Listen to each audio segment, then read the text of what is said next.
पहले तो कहते थे कि ये क्लाइमेट को बचाइए, कल के लिए बचाइए। अब हम क्लाइमेट बचाओ के टाइम में नहीं है, अब हम लोग क्लाइमेट क्राइसिस में हैं। सारे जो आर्स है इसी के थ्रू हमको रीथिंक करना है अपनी फिलॉसफी को, हमको रिड्यूस करना है जो हम चीजें यूज करना है, कभी रिफ्यूज करना है। हर चीज आपको नहीं लेनी है। किसी भी चीज को रिसाइकिल करने से पहले इट्स बेटर कि उसका कंजम्पशन रिड्यूस करो। Yes, absolutely. तो उस टाइम फिर कोई सेल्फ हेल्प ग्रुप्स को जोड़ के और लोगों को जोड़ के पब्लिक प्राइवेट पार्टनरशिप करके जो मैंने मैंगो फेस्टिवल की शुरुआत की, उसी से फिर एक्चुअली फार्मर्स मार्केट शुरू हुआ। तो ये सबसे सस्टेनेबल प्रैक्टिस है कि फार्मर्स को डायरेक्टली कंज्यूमर्स से लिंक करना।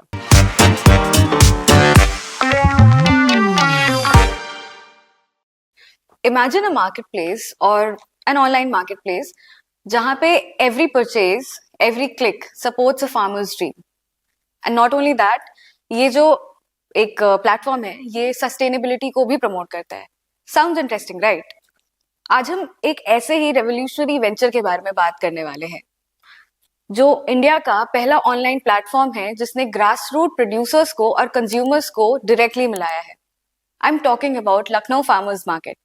और इसके बारे में बात करने के लिए आज हमारे साथ मौजूद हैं Jyotsna Kaur Habibullah, who is spearheading this venture, who is the founder of LFM and is also a social entrepreneur. तो चलिए शुरू करते हैं आज की बात कही। Welcome to our show ma'am. Thank you so much, Ishita. It's great to be here. Likewise. So ma'am, let's start with knowing who Jyotsna Kaur Habibullah is. थोड़ा आपके बारे में जानते हैं, थोड़ा आपकी जर्नी के बारे में जानते हैं। So my family is originally from Punjab, and though I was born in Ludhiana, I grew up in Delhi. But all our holidays were spent on our farm in Punjab, and my parents actually had a honey business. So I saw, firsthand what a difference it makes if you actually go back to the grassroots and you set up something where you give farmers an opportunity. But then, of course, when you're growing up, that's not perhaps the first priority that you have. So the first idea is to study, to do something, to go out, to discover things. So I studied at St. Stephen's in Delhi, and then I went and did my MBA in London, and worked there briefly. And then my husband and I actually worked in Dubai also for 4 years.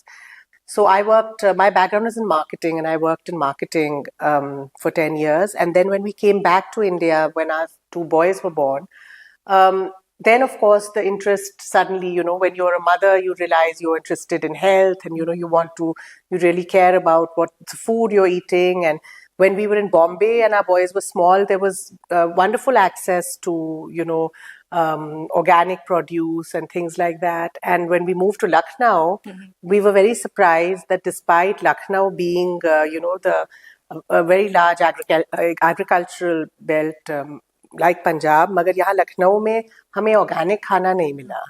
तो उसको ढूंढने की ही खोज में ये मेरी पूरी journey Lucknow farmers market की शुरू हुई। और मैंने अपने मार्केटिंग का जो मेरी पढ़ाई हुई और जो मेरा वर्क एक्सपीरियंस था, उस सबको इसी में मैं लाके विमेन को कैसे एम्पावर कर सकते हैं और कैसे महिलाओं को आगे बढ़ा सकते हैं, ये भी इस पे मैं बहुत ज़्यादा काम करना चाह रही थी। तो this has been my journey for the last now 15 years यहाँ लखनऊ में।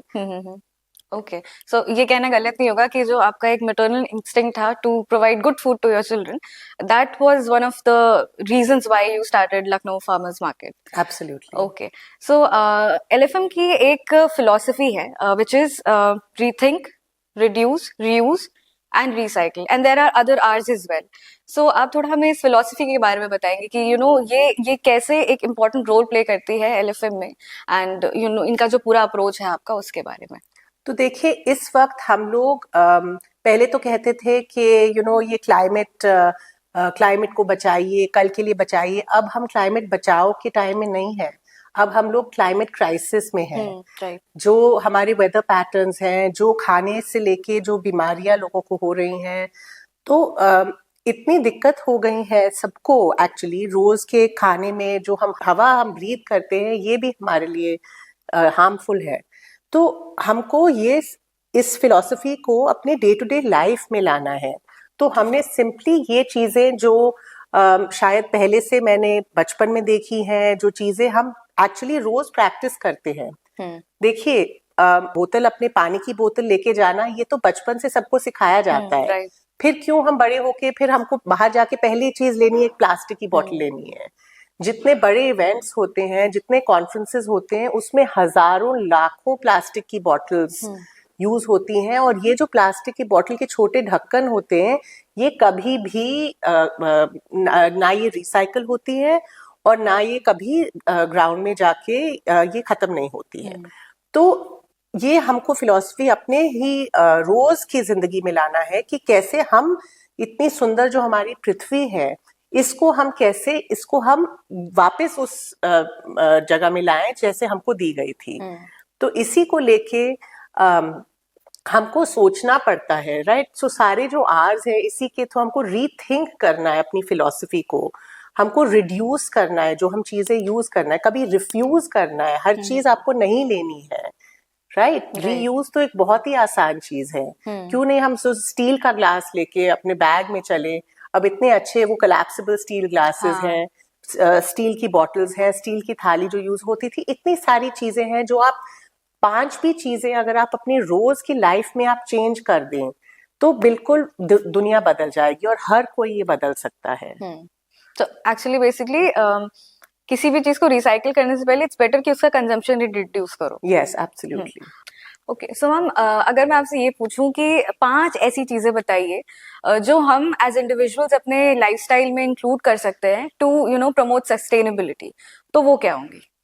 तो एक तो आप अपने खाने में एक छोटा सा चेंज ला सकते हैं, जो आप एटलीस्ट अपने एरिया का कोल्ड प्रेस्ड ऑयल, जो हम नहीं कह रहे हैं आप हमसे लें, आप डायरेक्टली सबके साथ कोई होता है जो कहीं गांव का होता है, तो यहाँ यूपी का मस्टर्ड ऑयल होना चाहिए, आप केरल में है तो कोकोनट ऑयल लीजिए। तो आपके एरिया का जो ऑयल है, एक तो आपको वो कुकिंग ऑयल बदलना है, घी या कुकिंग ऑयल यूज करिए, और लोकली ग्रोन, सीजनल और फ्रेश आपको सब्जी फ्रूट खाना चाहिए।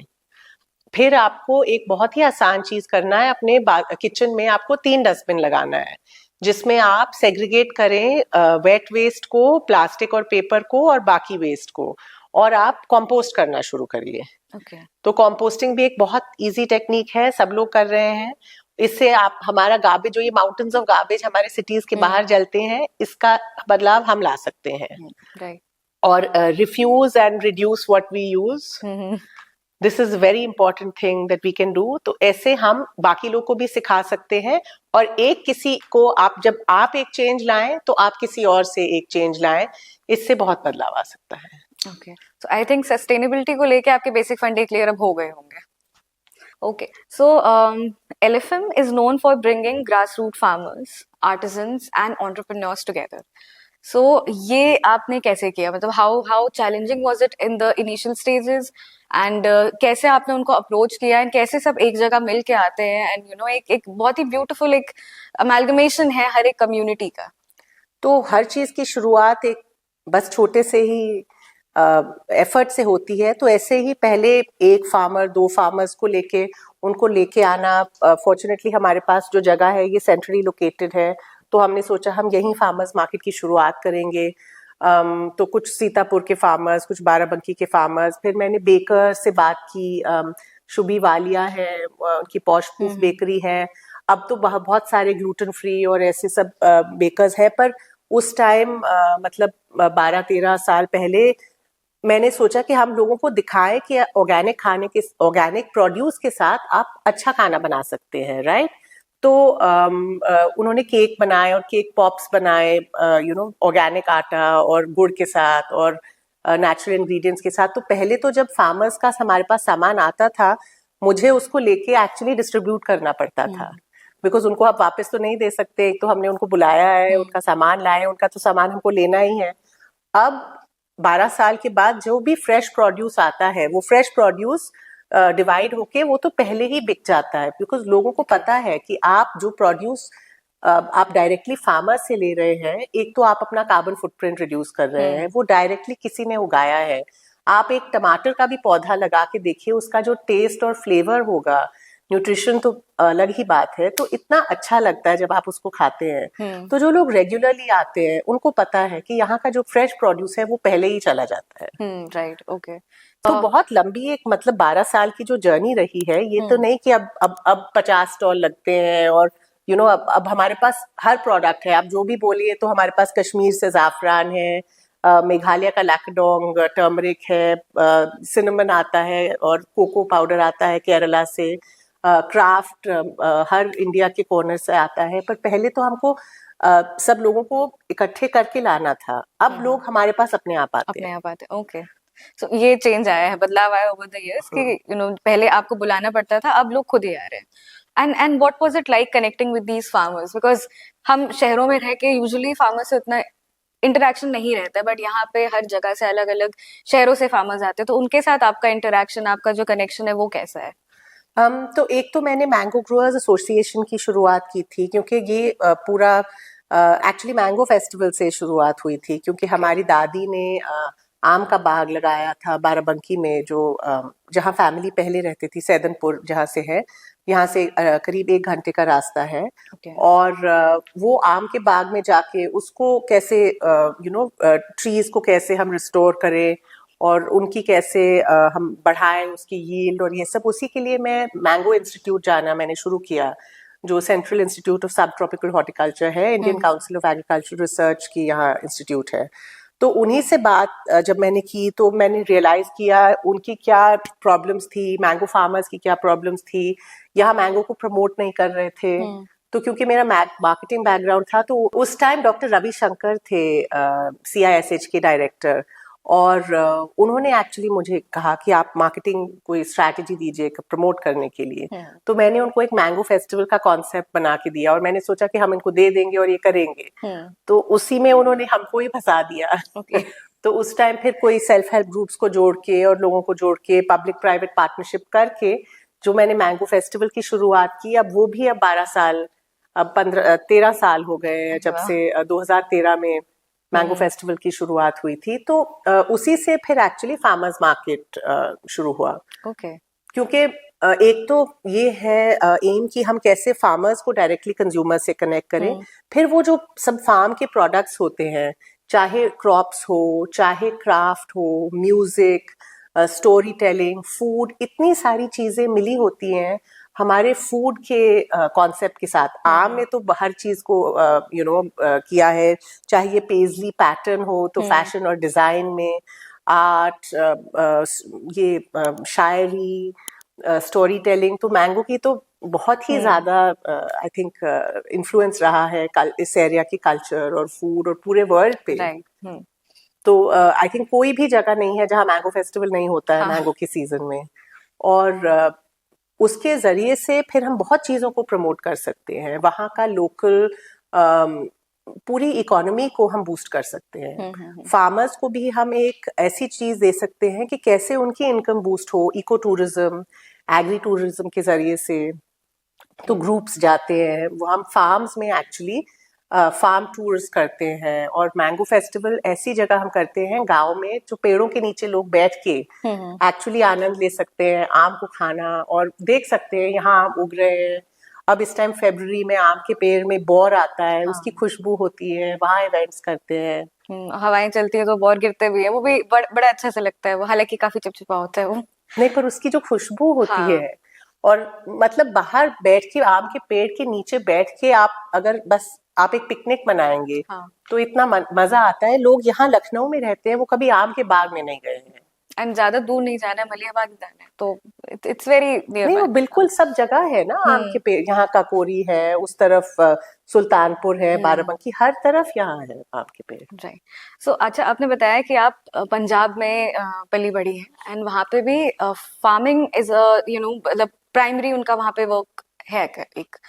सो क्या कहीं वो जो एक इंटरेक्शन रहा है वहाँ पे रहने का, जो एक एक्सपीरियंस रहा है, एंड आई एम श्योर वहाँ पे भी आपका फार्मर से इंटरेक्शन रहा होगा even though you were a child, क्या उसने भी कोई रोल प्ले किया है यहाँ पे किसी एक अप्रोच में, या फिर the way you see the things इस तरह से? परहैप्स आई थिंक बहुत लोग जो पंजाब से होते हैं, we are connected to the soil, और हमें लगता है कि हमें कुछ करना है वापस जाके, and we are very hard working. तो काम तो बहुत करना पड़ता है वहां जाके, बाद में यहाँ भी आप किसी को कुछ बता रहे हैं लखनऊ में तो ये है ना कि आप बैठिए, इंतजार करिए, कोई आएगा, फड़वा चलाने के लिए कोई और है, वो करने के लिए कुछ और है, तो आराम करिए, कल तक हो जाएगा। तो कभी फड़वा उठा के उनको दिखाना भी पड़ता है ना कि ऐसे एरेशन करना है रूट्स को, वो 10 मिनट में काम खत्म हो जाता है, नहीं तो आप 2 घंटे बैठे रहेंगे। तो I think hands on attitude ये भी पंजाब से शायद आता है। ओके। और आई थिंक जो हम जुड़े हुए हैं अपने सॉइल से, और कुछ दिखाने के लिए कि देखिए ये हमारी रूट्स है and we shouldn't lose our roots. Right. So आपने लखनऊ फार्मर्स मार्केट से सस्टेनेबिलिटी को कैसे प्रमोट किया है?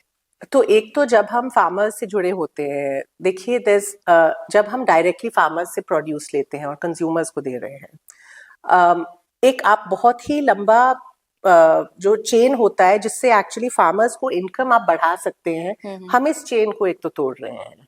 तो ये सबसे सस्टेनेबल प्रैक्टिस है कि फार्मर्स को डायरेक्टली कंज्यूमर्स से लिंक करना।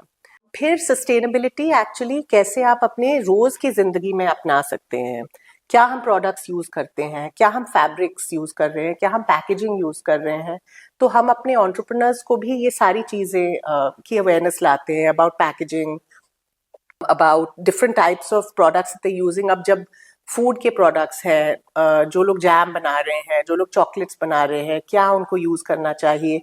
सो ये फ्रॉम ए टू जेड ये एक्चुअली हम एक अवेयरनेस लाते हैं विद इन आवर एंटरप्रेन्योर्स। हम सेल्फ हेल्प ग्रुप्स के साथ काम करते हैं। जो ट्रेडिशनल प्रोडक्ट्स हैं, देखिए यहाँ जो आयुर्वेदिक प्रोडक्ट्स हैं, जो इनेट सॉर्ट ऑफ ये विजडम थी कि देखिए गुड़ खाना चाहिए, इस मौसम में तिल खाना चाहिए, आंवले की चटनी खानी चाहिए, ये सब एक नेचुरल फूड था जो इम्यूनिटी बढ़ाता था। अब आप हनी को देखिए, कोई कहता है कि ऑस्ट्रेलिया का मानुका हनी बेस्ट है, मगर अगर आप अपने एरिया का हनी जो नेचुरली ग्रोन हो वो खाएंगे, उससे आपकी इम्यूनिटी बढ़ेगी, क्योंकि इससे आपको जो यहाँ के इन्फेक्शंस और वो सब है उसको उसके लिए आपको उससे वो बचाएगा। अगर आप जो चावल यहाँ उगता है, जो गेहूं यहाँ उगता है, जो भी यहाँ आप लोकली खाते हैं, चाहे बाजरा हो, किसी ने नहीं कहा है कि आपको हर वक्त किनोआ खाना है, राइट? तो यहाँ बाजरे की आटी बनती थी, आप बाजरे की रोटी खाइए। और सारी चीजें जो सीजन में हो, हर वक्त आपको ब्रोकली नहीं खानी है और गाजर हर वक्त। अब तो हमारे पास सुपरमार्केट में सब कुछ मिलता है, राइट? तो लोगों को सिर्फ 3 सब्जियां दिखती हैं, उनको वो 3 सब्जियां खानी है, पर आपको चुलाई भी खानी चाहिए, और जो सीजनल सब्जी है वो हम सबको खानी चाहिए। उसी से आपकी इम्यूनिटी बढ़ेगी और उसी से फिर हमारे सॉइल की भी कंडीशन बेहतर होगी। अब हिमाचल में एप्पल फार्मर्स को वो सब राउंड रेड एप्पल्स चाहिए, तो उन्होंने चुलाई, दाल, जो बाकी चीजें उगाती थी वो सब उगानी बंद कर दिए हैं। ओके। तो ये एक पूरा सर्कल है जो हमको पहले से ही ग्रास रूट से लाना है, उसी से हमको वापस एक ऑर्गेनिक लाइफस्टाइल में आना है, right from the grassroots to our homes. Right. Okay.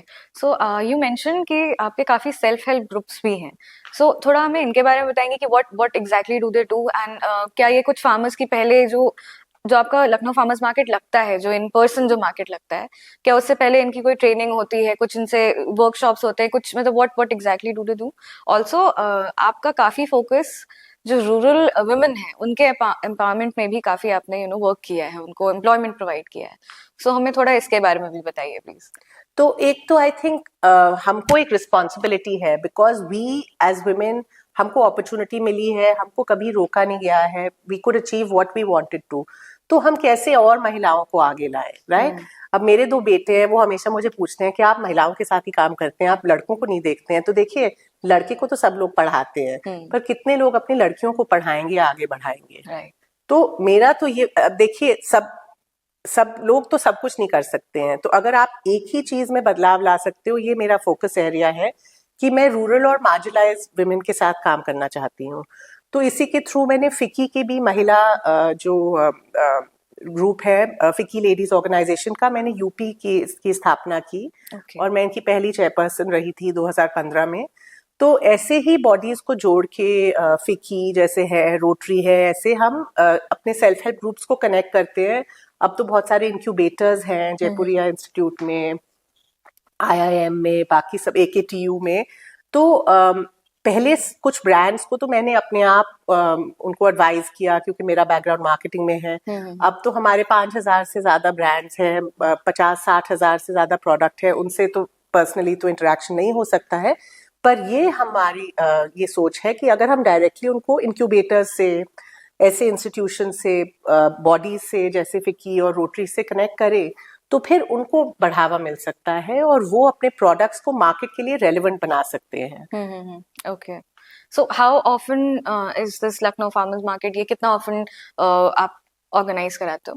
पहले तो एक बार साल में होता था, ओके, और फिर आहिस्ता आहिस्ता इसका भी लोगों को पता लगने लगा, और हम इसको हमने बढ़ाया, और अब तो एक बार महीने में होता है। ओके, अब पिछले 2.5 साल से, तो 9 फरवरी को हमारा नेक्स्ट इवेंट है। ओके, तो आप लोग जरूर आइए, 11 बजे सुबह से लेके 9 बजे रात को, और आपको ऐसे बहुत सारे फार्मर्स मिलेंगे, नेचुरल प्रोडक्ट्स, ऑर्गेनिक प्रोडक्ट्स जो अपने आप उगा के लाते हैं। बहराइच से आपको स्ट्रॉबेरीज मिलेंगी, मशरूम्स मिलेंगे, और बिल्कुल नेचुरल आपको गेहूं और तेल, और फिर बहुत अच्छे क्राफ्ट्स और लाइव म्यूजिक।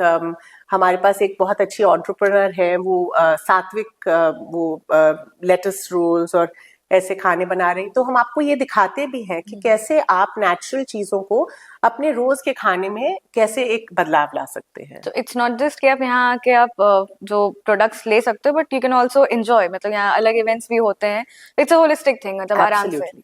मूविंग ऑन, आपकी एक किताब भी है, पीपल कॉल लखनऊ। सो आप थोड़ा हमें उसके बारे में बताएंगे, because you know I think I personally I think I जब आपने वर्कशॉप किया था, so I was a part of that workshop, so I remember that workshop and वो कैसे हुआ था, एंड द एंटायर प्रोसेस की हमें लखनऊ में अलग अलग जगह पे जाके स्टोरीज क्यूरेट करनी थी, लोगों के बारे में जानना था, and you were spearheading the entire thing. So थोड़ा आप हमें उस बुक के बारे में बताएंगे प्लीज। तो ये पीपल कॉल लखनऊ एक ऐसा बहुत ही इंटरेस्टिंग कॉन्सेप्ट है। ये पीपल प्लेस प्रोजेक्ट एक निशा नायर का प्रोजेक्ट है। वो आर्किटेक्ट है, और जब वो सेप्ट में अपना डिसर्टेशन कर रही थी, तो उन्होंने एक्चुअली एक जगह को लोगों की कहानियों के जरिए से दिखाया। तो ये एक बहुत अलग कॉन्सेप्ट था, और अब ये पेंगुइन का एक पूरी सीरीज है जो मुंबई, शिलोंग, बहुत सारी जगहों के बारे में उन्होंने कहानियां लिखी हैं। तो पहले सिद्धार्थ श्रीवास्तव जो एक आर्किटेक्ट है, उन्होंने इसकी शुरुआत की, और फिर मैंने उनको ज्वाइन किया क्योंकि वो यहाँ बेस्ड नहीं थे। तो हमारी ये कोशिश थी कि हम लखनऊ के सब एरियाज को हम रिप्रेजेंट करें, कि कहानियां की चौक के बारे में भी होनी चाहिए, और पुराने लखनऊ के बारे में होनी चाहिए, नए लखनऊ की होनी चाहिए। तभी हम यूनिवर्सिटी में आए, क्योंकि हमने सोचा कि स्टूडेंट्स जाके फिर ढूंढेंगे क्या क्या अलग कहानी है, और फिर एक बहुत अच्छा मिक्स है। कहानियों के, खाने के बारे में भी है, क्राफ्ट के बारे में है, लखनऊ के हर एस्पेक्ट को कोशिश किया है हमने 45 स्टोरी से कवर करने के लिए। तो ये पीपल कॉल लखनऊ किताब है, इसको हमें दोबारा इनफैक्ट रीप्रिंट कराना चाहिए। डेफिनेटली।